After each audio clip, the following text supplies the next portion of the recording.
Welcome to کتاب نگری YouTube channel. کتابوں کی نگری میں آپ تمام سامعین و حاضرین کو خوش آمدید۔ میں ہوں آپ کی میزبان یابندر سلیم، اور آج کتاب نگری لایا ہے آپ سب کے لیے آپ سب کی فیورٹ رائٹر ارم راحیل کے قلم سے نکلی دلوں کو چھو لینے والی تحریر راہی ساتھ چلتے ہیں۔ لیکن آج کی قسط شروع کرنے سے پہلے چینل کو کر لیجئے سبسکرائب، ویڈیو کو کیجئے لائک اور بیل آئیکن کو کلک کرنا نہ بھولیے گا۔ تاخیر کیے بغیر شروع کرتے ہیں آج کی قسط نمبر 7۔ رسم تو سادگی سے کرنی تھی، لیکن بڑی پھپھو ماموں اور باقی اپنے لوگ ہی اکٹھے ہوئے تھے تو ایسا لگنے لگا باقاعدہ کوئی فنکشن ہے۔ روشنی کے لیے عریشہ اور چاچی نے باہمی مشورے سے لائٹ گرے اور پنک کلر کے کمبینیشن کا شلوار سوٹ پسند کیا تھا، اور روشنی نے کسی بھی قسم کے احتجاج کے بغیر ویسا ہی کیا جیسا انہوں نے کہا تھا۔ وہ کانوں میں بندے ڈال رہی تھی اور چاچی اس کے انداز کو دیکھ رہی تھی۔ وہ چپ تھی، خاموش تھی، جامد۔ بندے ڈال کر وہ چوڑیاں پہننے لگی۔ انداز لا تعلق بھی نہیں تھا، لیکن وہ جیسے یہاں تھی بھی نہیں روشنی، انہوں نے بے اختیار کہتے ہوئے اسے ساتھ لگایا۔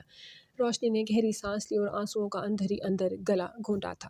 چوڑیاں پہننے کے بعد چاچی نے ہلکے گرے رنگ کا دوپٹہ اس کے بارڈر پر پنک کلر کا کام تھا اس کے سر پر ڈالا تو اس کا بے تاثر چہرہ چمکنے لگا تھا۔ پنک لپسٹک سے رنگے بھرے بھرے لب اور آنکھوں کا کاجل، وہ خوبصورت تھی تو اب مزید منمونی لگ رہی تھی باوجود سرد اور سپاٹ چہرے کے۔ ماشاء اللہ، اللہ نظر بد سے بچائے، چاچی محبت سے بولی تھی۔ امی کہہ رہی ہیں آپ ہی کو لے آئیں، اقرا اندر آتے ہوئے بولی اور روشنی کو دیکھ کر رک گئی۔ آپ ہی اب کتنی پیاری لگ رہی ہیں، وہ بے ساختہ روشنی کے گلے لگ کر بولی، اور اس سب میں پہلی دفعہ روشنی ہلکا سا مسکرائی تھی۔ اللہ تمہاری قسمت ایسے چمکائے جیسے آسمان پر سب سے روشن ستارہ چمکتا ہے۔ اللہ ڈھیروں خوشیاں دے اور غم اور دکھ کا سایہ بھی نہ پڑنے دے، آمین۔ بڑی پھپھو نے انگوٹھی پہنا کر اسے ساتھ لگا کر بوسہ دیا تو سب نے آمین بولا۔ وہ مبارک ہو سب کو، اللہ سب کے حق میں بہتر کرے اور سب کو خوشیاں دکھائے، انہوں نے سب کو مبارکباد دیتے ہوئے کہا تو ہال کمرے میں مبارک و سلامتی کا شور اٹھا تھا۔ زاہدہ پھپھو نے بڑی پھپھو کو والدہ کی رسم کی جگہ یہ رسم کرنے کا کہا تھا جس پر کسی کو کوئی اعتراض نہ تھا۔ روشنی کے ماموں کا بیٹا اور لیلا کا دیور وقار DSLR کیمرہ سنبھالے ہوئے تھا، پھر بھی سب اپنے اپنے موبائل کھولے بیٹھے تھے اور تصویریں لے رہے تھے۔ چھوٹا سا فنکشن سب خوب انجوائے کر رہے تھے۔ امی بابا بھی کبھی رنجیدہ لگتے کبھی خوش، لیکن ان کی رنجیدگی میں بھی اطمینان تھا۔ حسب عادت حمدان چاچو شغل لگا رہے تھے اور طاہر بھائی ان کا بھرپور ساتھ دے رہے تھے۔ رسم کے بعد سب بڑے ایک طرف ہو کر بیٹھ گئے۔ تھوڑی دیر بعد انہوں نے چاچو کو بھی آواز دے کر بلا لیا۔ اہم خبر، چلیں جی، مبارک ہو سب کو۔ اگلے مہینے کی 22 کو نکاح اور رخصتی، جبکہ ولیمہ کس دن ہوگا اس کا ابھی فیصلہ نہیں ہوا۔ تھوڑی دیر بعد حمدان آئے تو انہوں نے یہ خبر سنائی، جس پر سب نے شور مچایا اور مبارک سلامت دینے لگے۔ شور پر حمدان نے کان بند کیے تھے۔ تم لوگ تو ایسے ترسے ہوئے ہو جیسے کوئی شادی نہیں ہوئی، ابھی 5 مہینے پہلے ہی تو لیلا کی شادی ہوئی تھی۔ اتنے ہلے گلے پر حمدان ان سب کو گھور کر بولے تو سب نے کہکا لگایا، چاچو ولیمہ کیوں نہیں فائنل ہوا؟ شور میں لیلا کی آواز روشنی تک بھی آئی تھی، اس نے بھی چاچو کو دیکھا۔ ہاں، وہ فاران کہہ رہا ہے کہ اس کا شیڈول بیزی ہے بہت، وہ تو نکاح کے لیے بمشکل ٹائم نکال رہا ہے، اس کا اس وجہ سے ابھی ڈیسائیڈ نہیں ہوا ولیمے کا۔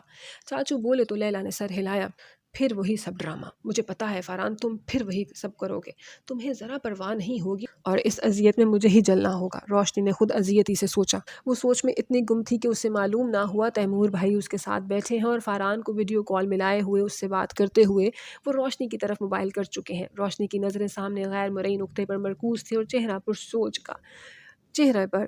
پر سوچ کا عکس تھا۔ فاران نے دیکھا، وہ بالکل بھی متوجہ نہیں تھی، نہ ہی اس کی طرف، نہ ہی وہاں موجود کسی اور کی طرف لگ رہی تھی۔ نہ جانے اس وقت ماحول سے کس پردرد کیفیت میں تھی جس کا عکس اس کے چہرے پر آ رہا تھا۔ وہ بھی خاموش تھا، اسے سمجھ نہیں آئی کہ وہ اسے کیسے بلائے۔ یہ کیفیت یقیناً اس کی وجہ سے ہی تھی۔ تیمور خود اس کی طرف موبائل کر کے دوسری طرف متوجہ ہو چکے تھے، جہاں طاہر بھائی لیلا سے مذاق کر رہے تھے اور فاران کو سب آوازیں آ رہی تھیں۔ ایک دم اٹھنے والے قہقہے پر روشنی بھی چونک کر اپنی سوچوں سے نکلی تھی۔ لیلا اور طاہر بھائی پر نظر کی تو نگاہ چہرے کے قریب موبائل پر پڑی، جہاں فاران اسے ہی دیکھ رہا تھا۔ اس کے دیکھنے پر فاران ہلکا سا مسکرایا، پر وہ اس پر ایک نظر ڈال کر اپنے پاس بیٹھے تیمور بھائی کو دیکھنے لگی جو طاہر بھائی اور لیلا کی نوک جھونک سے محظوظ ہو رہے تھے اور موبائل کو بھول بیٹھے تھے۔ روشنی نے موبائل پر نظر ڈالی تو فاران کو اس کے تاثرات سخت پتھر لگے۔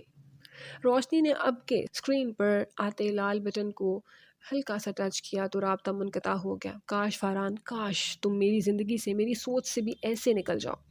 روشنی نے دکھ سے سوچا اور دوسری طرف فرحان کو جانے کیوں اس کا عمل ناگوار گزرا تھا۔ مرا نہیں جا رہا شادی کے لیے، لیکن اگر فیصلہ کر ہی لیا ہے تو اسے نبھانا بھی سیکھو روشنی انوار، فرحان نے لب پینچے سوچا تھا۔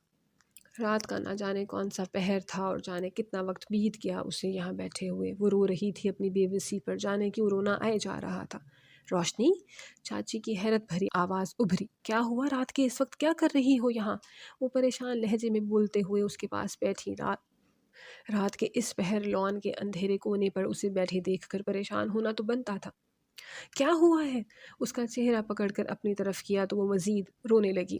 روشنی، چاچی نے دکھ سے اسے دیکھا، تم تو بہت بہادر ہو، بہت مضبوط۔ نہیں ہوں میں مضبوط چاچی، میں ٹوٹی ہوئی اور تھک گئی ہوں اپنے آپ کو جوڑتے ہوئے، اور مزید مجھ میں ہمت نہیں بچی۔ وہ روتے ہوئے بولی۔ ہو سکتا ہے فرحان تمہیں پھر سے محبت کرنا سکھا دے اور تمہیں اب بکھرنے نہ دے۔ وہ محبت سے اس کے آنسو صاف کرتے ہوئے بولی۔ وہ اپنے حصے کی محبت کر چکا ہے چاچی، وہ مجھے مزید اذیت دے گا، میں جانتی ہوں۔ ایسا نہیں ہوگا، چاچی کا لہجہ پر یقین تھا۔ کیسے چاچی، کیسے؟ کیا ذروہ نے اس کو نہیں بتایا ہوگا جو اس دن ہوا تھا؟ کیا وہ نہیں جانتا ہوگا اس کے نزدیک میں ایک بد کردار ہوں گی نا؟ جیسے میں امی اور بابا کے لیے رشتہ بنانے جا رہی ہوں تو وہ بھی تو مجبور ہوگا نا؟ نہیں تو وہ کیوں ایسی لڑکی سے شادی کر رہا ہے جس نے اس کی بیوی کی بہن کے شوہر کو پھنسا کر اس سے شادی کی، صرف اس کی بیوی سے بدلہ لینے کے لیے؟ وہ خود اذیتی سے بولی۔ یہ سچ نہیں ہے۔ چاچی نے دکھ سے اس کی بات کاٹی۔ آپ جانتی ہیں یہ سچ نہیں ہے، میں جانتی ہوں، لیکن وہ وہی جانتا ہوگا جو اس کی بیوی نے اسے بتایا ہوگا۔ مجھے نہیں لگتا کہ اسے ایسا کچھ پتا ہوگا، اگر پتا ہوتا تو اس کے رویے سے کچھ تو ظاہر ہوتا۔ چاچی سوچتے ہوئے بولی، واقعی اس طرف تو انہوں نے بھی نہیں سوچا۔ ایسی باتیں نہیں کرو، اچھے کی امید رکھو، اللہ کی ذات بہت بڑی ہے، اس ذات سے مایوسی اچھی بات نہیں۔ انہوں نے اسے سمجھایا، میں اللہ سے مایوس نہیں ہوں، لیکن اب کوئی امید بھی نہیں بچی چاچی۔ روشنی، جانتی ہو جب میری شادی ہوئی تھی تو تم بہت چھوٹی سی تھی اور اماں جان کہتی تھی اس کا نام روشنی اس لیے رکھا ہے کیونکہ اس کی آنکھیں روشنی سے بھرپور چمکتی لگتی ہیں، اور یہ جب کسی کو دیکھتی ہے تو اس کی آنکھوں کی روشنی اگلے بندے کو اپنے حصار رکھ لیتی ہے، کبھی نہ چھوڑنے کے لیے۔ اور کہتے ہوئے وہ اس کے مزید نزدیک ہوئی اور مسکراتے ہوئے بولی اور فرحان کا اس حصار میں آنے کا وقت ہوا چاہتا ہے۔ وہ جو غور سے چاچی کی بات سن رہی تھی، ان کے انداز پر اس نے سر جھٹک کر سامنے دیکھا۔ چلو بہت رات ہو گئی، اٹھو اور جا کر سو۔ چاچی نے خود کھڑے ہو کر اسے ہاتھ سے کھینچ کر اٹھایا اور ساتھ لیے اندر کی جانب بڑھنے لگی۔ وہ بھی آنسو صاف کرتی ان کے ساتھ ہوئی اور کمرے میں آنے کے بعد ان کو خود روشنی والا خدشہ ستانے لگا تھا۔ اگر واقعی فرحان روشنی کے بارے میں غلط سوچتا ہوا تو؟ انہوں نے سوئے ہوئے ہمدان کو کندھا ہلا کر اٹھانا چاہا، جو آج کے فنکشن میں خوب تھک چکے تھے اور گہری نیند میں تھے۔ ہمدان اٹھے۔ ہلانے کا ان پر کوئی اثر نہ ہوا تو انہوں نے اور زور سے ہلا کر پکارا، کیا ہوا ہے یار؟ اس بار اثر ہوا اور وہ واقعی کسمسا کر بولے تھے، لیکن اٹھے پھر بھی نہیں۔ اٹھے نا ہمدان، بہت ضروری بات کرنی ہے۔ وہ جھنجھلا کر بولی تو وہ تپ کر اٹھ بیٹھے۔ رات کے اس پہر کرو ضروری بات۔ وہ بھی گھڑی پر نظر ڈال کر جھنجھلا کر بولے تو رودابا نے اپنی اور روشنی کی ہوئی گفتگو انہیں بتائی اور ان سے پوچھا، کیا واقعی فرحان اس بارے میں جانتا ہے؟ وہ نہیں جانتا، اگر جانتا تو بہت غلط جانتا اور بات بھی کر چکا ہوتا، لیکن ایسی کوئی بات نہیں ہے۔ انہوں نے ان کی پریشانی دور کی۔ لیکن اگر ذروہ نے روشنی کے بارے میں کچھ الٹا سیدھا بولا ہوا تو بہت مشکل ہو جائے گی۔ وہ تردد سے بولی، اگر ایسا کچھ ہوتا رودابا تو فرحان کبھی شادی کے لیے نہیں مانتا۔ ہمدان نے واضح انداز میں کہا، کبھی بھی نہیں، میں جانتا ہوں اسے، وہ اپنی چیزوں کے معاملے میں بہت ٹچی ہے، یہ تو پھر زندگی بھر کا معاملہ ہے۔ وہ مزید بولے تو چچی نے گہرا سانس لیا۔ ان کی پریشانی ختم نہیں تو کم ضرور ہو گئی تھی۔ اللہ کرے ایسا ہی ہو ہمدان، نہیں تو اب روشنی بالکل ٹوٹ جائے گی، سب اچھا ہوگا انشاءاللہ۔ انشاءاللہ۔ ہمدان کے کہنے پر وہ بھی صدقے دل سے بولی تھی۔ وہ آفس میں اہم کیس کی ریڈنگ کر رہا تھا جو بہت وقت لے رہا تھا۔ یکسوئی کے لیے وہ موبائل کو سائلنٹ پہ لگائے ہوئے تھا تاکہ کوئی ڈسٹرب نہ کرے۔ بشر کو بھی ڈسٹرب نہ کرنے کی ہدایت تھی۔ ریڈنگ کرتے ہوئے پورا گھنٹہ ہی ہوا کہ موبائل بلنک ہونے لگا۔ پہلے تو اس نے اگنور کیا، لیکن موبائل مسلسل بج رہا تھا، فون اٹھانا ہی پڑا۔ یس، وہ گہری سانس بھر کر بولا۔ کیسے ہو؟ سارا بولی۔ ٹھیک ہوں، آپ سنائیں؟ میں بھی ٹھیک ہوں، بہت مصروف لگتے ہو، فون بھی نہیں اٹھا رہے تھے اور کافی دن گزر گئے، چکر بھی نہیں لگایا۔ لہجہ ناراض اور اپنائیت بھرا تھا۔ جی مصروفیت ہے اسی وجہ سے، اور آنٹی کیسی ہیں؟ وہ فائل پر نظریں ڈالتا ہوا بولا۔ ٹھیک ہے، تمہیں بہت یاد کرتی ہیں اور تم تو جیسے بھول گئے ہو۔ ایک اور شکوہ۔ نہیں، ایسی کوئی بات نہیں ہے، بس کچھ کیس ہیں جو وقت لے رہے ہیں۔ فاران مصروف انداز میں بولا۔ فری ہو کر چکر لگانا، ضربہ کے بعد موم بہت بیمار رہنے لگی ہیں، تم آتے ہو تو خوش ہو جاتی ہیں۔ ٹائم نکال کر آؤں گا، وہ گہری سانس لے کر بولا۔ فاران، زمل سے بات ہوئی تھی میری، وہ بتا رہی تھی کہ تم شادی کر رہے ہو، کیا یہ سچ ہے؟ سارا نے جھجک کر پوچھا۔ جی سچ ہے، دراصل اماں چاہتی ہیں اور میں ان کو اپنی وجہ سے مزید دکھی اور پریشان نہیں کر سکتا۔ لہجہ صاف تھا۔ ٹھیک ہے، ویسے بھی وہ ضربہ کو خاص پسند نہیں کرتی تھی، اب وہ خوش ہوں گی۔ سارا تلخ ہوئی۔ پلیز سارا، یہ سچ ہے کہ ضربہ میرے لیے آج بھی اتنی اہم ہے جتنی اس وقت تھی جب وہ زندہ تھی، لیکن میں اپنی اماں کے بارے میں ایسی کوئی گفتگو پسند نہیں کروں گا۔ پلیز آئندہ احتیاط کریں۔ فاران نے صاف لفظوں میں اسے تنبیہ کی۔ میرا وہ مطلب نہیں تھا، وہ گڑبڑاتے ہوئے بولی۔ میں تو کہہ رہی تھی کہ ہمیں خوشی ہوتی اگر تم ہمیں شامل کرتے۔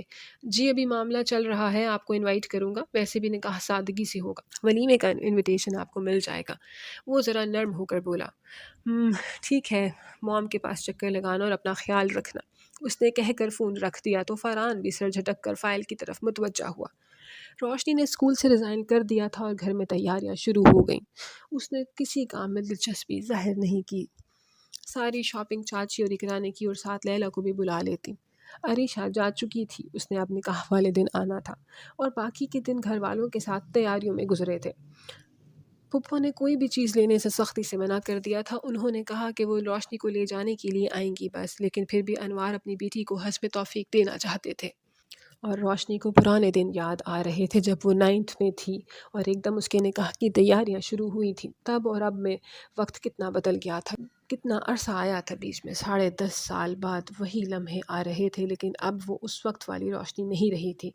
فاران بھی پہلے والا نہیں تھا اور جذبات احساسات بھی اپنا رنگ بدل چکے تھے۔ دن گزرتے چلے گئے اور نکاح کا دن آ گیا۔ اس میں بھی انوار صاحب نے اپنے اور سلمیٰ کے قریبی رشتہ داروں کو ہی بلایا۔ لان میں ہی مہمانوں کے بیٹھنے کا انتظام کیا تھا اور دیکھتے دیکھتے وہ لمحہ بھی آ گیا جب وہ پھر سے اپنے آپ کو وقت کے حوالے کرنے جا رہی تھی۔ جانے اب آنے والا وقت اس کے لیے کیا کچھ چھپائے ہوئے تھا۔ قاری صاحب نے اس سے پوچھا تو اس نے دھیرے سے قبول ہے کہہ کر سائن کر دیے۔ پھر فاران سے پوچھا گیا، اس نے اقرار کیا تو مبارک سلامت کا شور اٹھ گیا۔ سبھی باری باری مل کر مبارکباد دینے لگے۔ بہت لکی ہو کہ روشنی جیسی لائف پارٹنر ملی ہے، شی از ویری نائس۔ مبارکباد دیتے ہوئے عمر کی تعریف کرنے پر وہ تھوڑا حیران ہوا تھا۔ اس کے بعد کھانا لگا اور پھر روشنی کو باہر لایا گیا۔ بیوٹیشن کو گھر بلایا گیا تھا اور روشنی نے کسی قسم کا احتجاج نہیں کیا، وہ تھک گئی تھی جیسے۔ جو ہو رہا تھا اس کے لیے بس ہو رہا تھا۔ روپ تو اس پر ٹوٹ کر آیا تھا۔ میرون کلر کی کامدار لمبی قمیض، لائٹ گولڈن کلر کا لہنگا نما شرارہ تھا، مہرون کلر کا دوپٹہ جس پر لائٹ گولڈن کا کام ہوا تھا اس طرح دیا گیا تھا کہ سر سے ہوتا ہوا آدھی شرٹ کو چھپائے ہوئے دوسرے کندھے پر ڈالا گیا تھا۔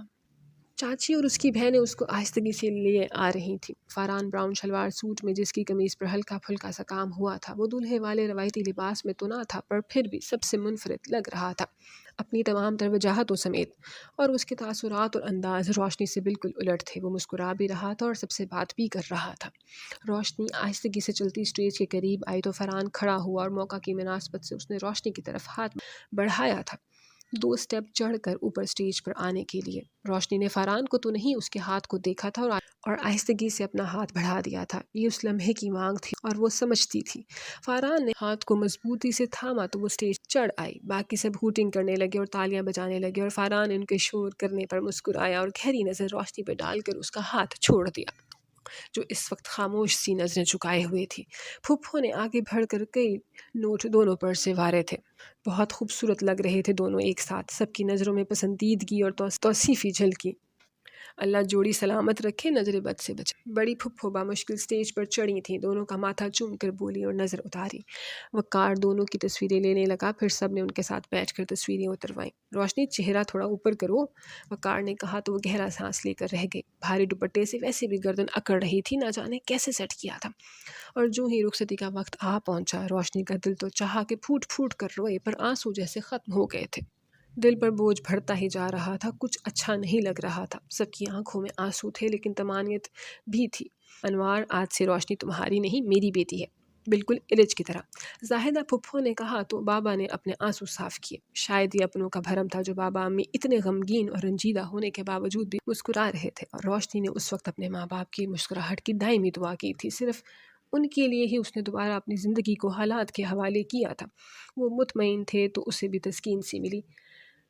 بیٹیاں والدین کو بہت پیاری ہوتی ہیں، پر بیٹیوں کو والدین کی عزت اس محبت سے بڑھ کر عزیز ہوتی ہے، اور رخصت ہوتے وقت نئی زندگی کی شروعات کے خیال کے ساتھ ساتھ انہیں اس عزت کا بھی خیال ہوتا ہے جو وہ ساری عمر اپنی آئندہ زندگی میں اس عزت پر حرف آنے نہیں دیتی، چاہے اس کے لیے انہیں کتنا ہی کٹھن سمجھوتا کیوں نہ کرنا پڑے۔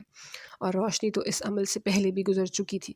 اس کے لیے پھر سے سمجھوتے کے لبادے میں دوبارہ چھپنا آسان نہیں تو اتنا مشکل بھی نہیں تھا کہ اس کے سوا چارہ بھی کیا بچتا تھا۔ شوہر عورت کی عزت بناتا ہے، فرید کو اس سے محبت تھی، پھر بھی وہ اس کی ذات پر کیچڑ اچھالنے والے کا منہ بند نہیں کر سکا تھا۔ وہ اس کی عزت نہیں بنا پایا تھا، وہ اس کی تذلیل کا باعث بنا تھا، اور فرحان کو اس سے محبت نہیں تھی اور شاید کبھی ہو بھی نہ۔ پتہ نہیں وہ اس کو عزت بھی دے گا یا نہیں، کسے معلوم۔ گاڑی اس سفر پر تھی جہاں وہ پہلے کسی اور حیثیت سے جاتی تھی، اب حیثیت بھی بدل چکی تھی اور منزل پر رہنے والوں سے رشتہ بھی۔ گھر پہنچ کر پھپھو نے ایک بار پھر نظر اتاری اور اسے اندر کی جانب خود لے کر بڑھیں۔ اسے سیدھا کمرے میں لے جایا گیا۔ اس کے بیڈ پر بیٹھنے تک کمرہ گھر والوں اور رشتہ داروں سے بھر چکا تھا۔ فرحان ان سب میں نہیں تھا۔ یہ میری طرف سے منہ دکھائی اور تحفہ۔ پھپھو نے 2 خوبصورت کنگن اس کی کلائیوں میں ڈالے اور اس کا ماتھا چوما اور ڈھیر ساری دعائیں دی۔ کچھ دیر کمرے میں ہنسی مذاق چلتا رہا۔ روشنی بے دہانی میں سنتی رہی اور بیچ میں تھوڑا مسکرا دیتی کہ کوئی غلط نہ سمجھ لے۔ پھر پھپھو نے خود ہی سب کو جانے کا کہا اور خود بھی اسے پیار کرتے ہوئے چل دی۔ وہ اکیلی رہ گئی۔ دروازہ بند ہو چکا تھا۔ روشنی نے گہری سانس لی اور کپڑے سنبھال کر اٹھی ہی تھی کہ دروازہ کھلا۔ روشنی، کسی چیز کی ضرورت ہے تو بلا جھجک بتاؤ۔ سومیا بھابی تھی، اور دل کی دھڑکن جو ایک دم تیز ہوئی تھی بحال ہوئی تھی۔ وہ دل کے ایک دم راہ بدلنے پر حیران ہوئی، لیکن وہ تھا کہ قابو سے باہر ہو رہا تھا۔ روشنی، کیا ہوا؟ سومیا اسے وہیں کھڑا دیکھ کر نزدیک آئی تو وہ چونکی۔ کچھ نہیں بھابی، بس یہ میرا دوپٹہ بہت تنگ کر رہا ہے، اس کی پن کھول دیں پیچھے سے، میری گردن اکڑ گئی ہے، اس نے کہا تو بھابی آگے بڑھ کر اس کی کمر سے تھوڑا اوپر لگی پن کھولنے لگی جو دوپٹے کو ٹکانے کے لیے لگائی گئی تھی۔ ایک ایک کر کے انہوں نے ساری پنیں کھول دیں۔ اب ٹھیک ہے؟ انہوں نے پوچھا تو روشنی نے مسکرا کر مشکور نظروں سے دیکھا۔ اب ایسے لے لو اوپر۔ سومیا بھابی نے دوپٹہ کھول کر ویسے ہی اس کے سر پر ڈال دیا تو روشنی نے سر ہلا دیا۔ وہ گئی تو اس نے دوپٹہ اتار کر سائڈ صوفے پر رکھا اور واش روم کے لیے نظریں دوڑانے لگی۔ جدید آرائش سے مزین ڈارک براؤن اور وائٹ کلر اسکیم سے ڈیکوریٹڈ روم تھا۔ اس سے پہلے وہ اس کمرے میں نہیں آئی تھی۔ بائیں طرف روشنی کو 2 دروازے نظر آئے۔ پردے برابر ہونے کی وجہ سے اسے اندازہ نہ ہو سکا کہ بالکنی کا کون سا ہے اور واش روم کا کون سا۔ وہ جلدی سے آگے بڑھ کر دیکھنے لگی۔ ارادہ تھا کہ فرحان کے آنے سے پہلے چینج کر لے۔ پہلے دروازے کو دیکھا تو وہ بالکنی کا نکلا۔ وہ گلاس وال کا تھا، اندھیرے کی وجہ سے اسے اندازہ نہیں ہوا تھا۔ دوسرا واش روم کا تھا۔ دروازہ کھول کر اندر گئی تو وہاں کوئی سوٹ کی بجائے نائٹی لٹک رہی تھی۔ جھنجھلاتی ہوئی لہنگا سنبھالتے پھر باہر آئی۔ واش روم کے دروازے سے تھوڑا آگے آ کر اپنے سوٹ کیس کے لیے کمرے میں نظر دوڑائی۔ سوٹ کیس تو نظر نہ آیا، پر دروازے کا ہینڈل ہلا اور دروازہ کھول کر فرحان اندر آیا۔ اندر آ کر اس کی نظر بھی سیدھی روشنی پر پڑی جو بنا دوپٹے کے دونوں ہاتھ پہلو میں گرائے کھڑی تھی۔ دونوں کی نظریں کچھ پل کو ملیں کہ روشنی نے نظریں پھیری اور صوفے پر پڑے دوپٹے کی جانب گئی۔ بھاری دوپٹہ اٹھا کر پھر سے اوپر لے لیا چادر لینے کے انداز میں اور وہیں صوفے پر بیٹھ گئی۔ فرحان جو دروازہ بند کر چکا تھا اس کے پاس آ کر رکا تھا۔ روشنی کی نظریں اس کے پاؤں پر ٹکی تھی۔ معنی خیز خاموشی کمرے میں چھائی تھی اور روشنی کا دل پوری رفتار سے دھڑکنے لگا تھا۔ السلام علیکم، اس نے کہتے ساتھ ہاتھ بڑھایا تھا۔ روشنی کو ایک دم سمجھ نہ آیا کیا کرے، جبکہ وہ ہاتھ بڑھائے انتظار میں تھا۔ وہ اس وقت روشنی کو اپنے اوپر حاوی ہوتا لگتا تھا۔ وعلیکم السلام۔ روشنی کی نظر اس کے ہاتھ تک گئی۔ اس نے دھیرے سے کہہ کر ہاتھ ملانے کو بڑھایا۔ ارادہ تھا کہ بس چھوئے گی، لیکن وہ اس کا ہاتھ پوری گرفت میں نہ صرف لے چکا بلکہ ہاتھ سے کھینچ کر اپنے مقابل کھڑا کر چکا تھا، اور روشنی اس کے لیے بالکل تیار نہیں تھی۔ بھاری دوپٹہ سر سے سرک کر کاندھوں سے پھسلا اور اس کے پاؤں میں گرا تھا۔ اچھی لگ رہی ہو، فرحان اس کے مزید قریب ہوتا گمبھیر لہجے میں بولا تھا۔ وہ پر استجاب سی کھڑی تھی بنا پلکیں جھپکے۔ فرحان نے اس کا ہاتھ چھوڑ کر اپنے دونوں بازو اس کی کمر میں ڈال کر باقی فاصلہ میں مٹایا اور دھیرے سے اس کی پیشانی کو چوما۔ لبوں کی حدت محسوس ہوتے ہی روشنی نے آنکھیں بند کی تھی۔ فرحان اب اس کی پیشانی سے اپنا ماتھا اسے حصار میں لے لیا تھا۔ دونوں کی سانسیں الجھ رہی تھیں اور اس کی سانسوں کی مہک میں روشنی کو اپنی سانسیں رکتی ہوئی محسوس ہوئیں۔ اس کی اتنی سی قربت نے روشنی کے اندر توڑ پھوڑ مچا دی۔ یہ سب کیا ہو رہا تھا؟ وہ بے یقین تھی۔ یہ خواب ہے، ایسا کچھ نہیں ہوا، میں آنکھیں کھولوں گی تو یہاں کوئی نہیں ہوگا، یہ صرف خواب ہے اور کچھ نہیں ہے۔ کوئی مجھے جگا دے، کوئی مجھے اٹھائے اس خواب میں سے، یہ خواب ہے، صرف ایک خواب۔ اے سی کی خنکی کے باوجود اسے ٹھنڈے پسینے آنے لگے۔ دل کی دھڑکن تیز سے تیز ہوتی جا رہی تھی، اسے لگا سانس بند ہو رہا ہے، اس کے جسم سے جان نکل رہی ہے، اور اگلے ہی پل وہ ہوش و حواس کھوتے ہوئے ڈھیلی سی ہو کر فرحان کے بازوؤں میں جھول گئی۔ فرحان اس وقت چونکا جب روشنی ایک دم بے جان سی ہوئی۔ فرحان کی گرفت نے اسے گرنے تو نہ دیا، لیکن وہ ایک طرف کو ڈھلک گئی تھی۔ روشنی! فرحان نے اسے پریشانی سے پکارا۔ اس نے اسے اٹھا کر بیڈ پہ لیٹایا اور اس کے گال تھپ تھپائے، لیکن وہ بے جان سی رہی۔ نبض دیکھی تو مدھم سی چل رہی تھی۔ جی تو سامعین و حاضرین، کیسی لگی آپ کو آج کی قسط؟ امید کرتی ہوں آپ کو پسند آئی ہوگی۔ اپنی رائے سے ہمیں کمنٹ سیکشن میں ضرور آگاہ کیجیے گا۔ اگلی قسط تک کے لیے اپنا خیال رکھیے۔ اللہ حافظ۔